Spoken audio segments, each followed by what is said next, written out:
During the 2012 AAPEX show in Las Vegas, Mark Sang with the marketing and global forecasting company Polk presented 5 trends in 5 minutes, trends affecting the aftermarket environment. The presentation touched on everything from OEMs to the economy's impact on the aftermarket.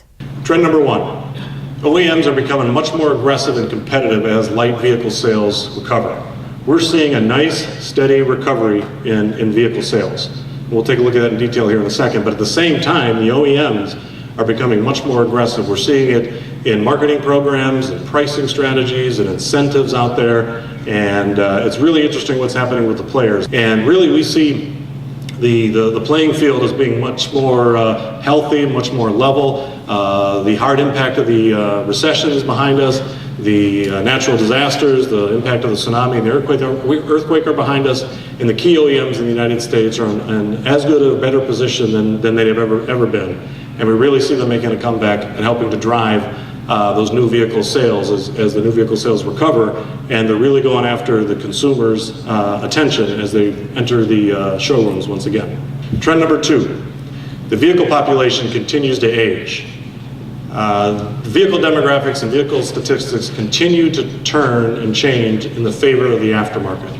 There are simply more vehicles on the road that will be typically repaired in the independent aftermarket channel than anywhere else, than at any other time in history. Let's take a look at that.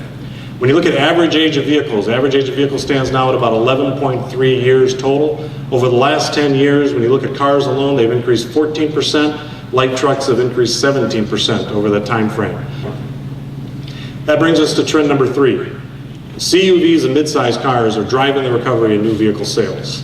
Obviously, the average age of the vehicle, the different things that are going on with the age and the number of vehicles that are in the different population groups certainly having impact on what vehicles we will see come back to the aftermarket. But when you take a look down in the new vehicle and the new registrations that are driving this recovery, it's very interesting to see which cars and light trucks are the winners, because that'll be what we see in our bays in the years to come. Okay, trend number 4.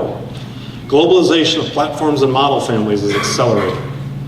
The use of the OEMs, the use of platforms within the OEMs has been an ongoing trend for a number of years, making more and more models and units off of a single platform. But we're seeing this trend accelerate.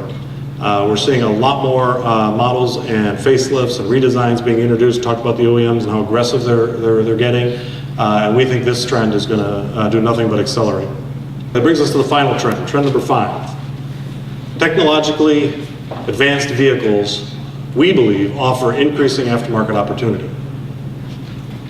I've talked in the past, if you've been to any of these 5 and 5s in the past, about how the OEMs really see the benefit and the profit and the top line revenue opportunity there is in going after aftermarket business.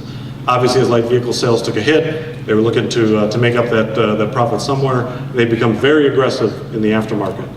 And they're using technology as one means to do that. Obviously, a lot of this technology being introduced, don't get me wrong, for driver convenience and connectivity and things like that. But there are other things that if we as an independent aftermarket aren't aware of and embrace, could put us in a bad position.